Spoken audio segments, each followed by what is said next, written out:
Hi friends, today I'd like to show you something called one-point perspective. This is going to help us with our landscapes to really create that look of distance and space. The first thing I'm going to do on my paper then is I have to show my horizon line. So we know that in a landscape we can see the difference between the sky and the ground. I'm going to make this line with a ruler and I'm going to keep it pretty close to the top of my paper. I don't need to see a lot of the sky.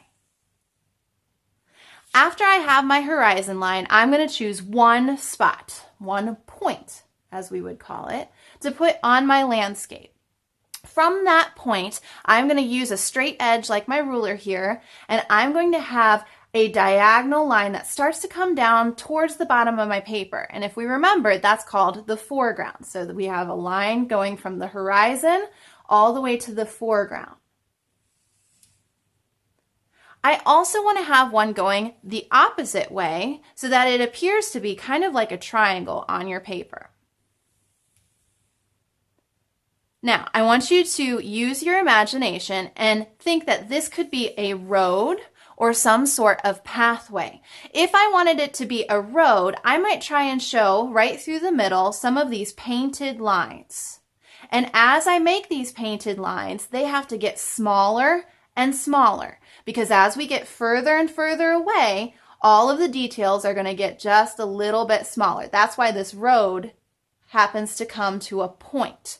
Now, on the other sides of the road, we need to try and figure out some things to put into our landscape, and we have to remember to make those sizes get smaller as well the further away we go. Let's say you wanted to try and draw some buildings. What you could do is using that same point, our one point on our paper, is you could make another diagonal that happens to come up away from the road a little bit. So you can see some of the space that I left here. I'm going to start at that point and I might draw a line. This time, I don't think I'm going to go to the edge of my paper though. Instead, I want to show where the edge of the buildings might be. So I'm going to make my ruler going straight up and down here. And I'm going to have a line that comes down towards the bottom of my paper.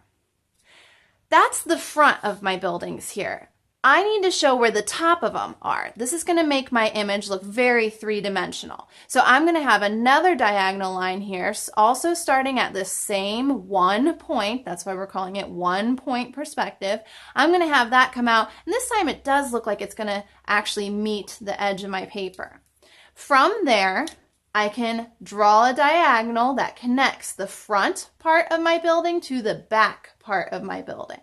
And now we see the three sides. We see the front, the top, and the other side.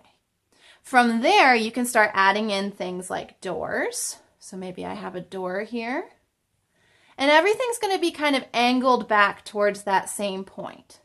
So now maybe I've got a window and I can kind of tell the difference because I've got the bars across the top, and maybe this one would have a doorknob. Maybe I have different buildings that just happen to be connected, so I could have a line that helps to separate them. I could even have the tops of the buildings. Maybe on the tops here I could add in some roof tiles to really show that that's the top of the building. Maybe if I really wanted to, I could add in a chimney. I still kind of want to make it look three-dimensional though. Maybe have some smoke coming out of the top.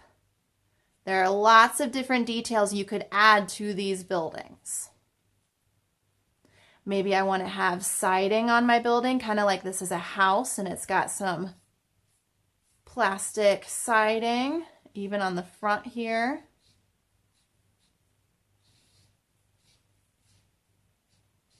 Maybe on this house it has a number telling what house it is. So maybe we'll add in a number so the mailman knows where to go. You could add in a mailbox somewhere next to your house. You could even maybe add an extra little path here to look like a sidewalk. Again though, having to go all the way up to that one point. So maybe I've got these little lines showing that it's a sidewalk. Now, on this side of my paper, I kind of showed how to do buildings, but if you wanted to have more of a natural look to it, you could do things like trees, you could have animals on it, you could have different types of plants. Maybe it's a park and you've got benches on it. That's up to you. But whatever you do, if it's towards the bottom, it needs to be nice and big. So if I have a tree here, it's got to be nice and big. And I can add some of my leaves. Maybe I've got some bark. Maybe there's a hole in my tree that an animal lives in.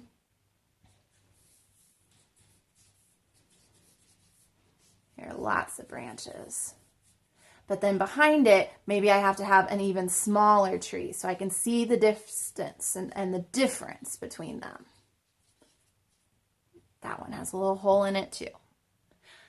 See if you can figure out things to put in your landscape, but I'd like for you to try out that one point. You choose a spot on your horizon, have everything get larger the further away from that point it goes.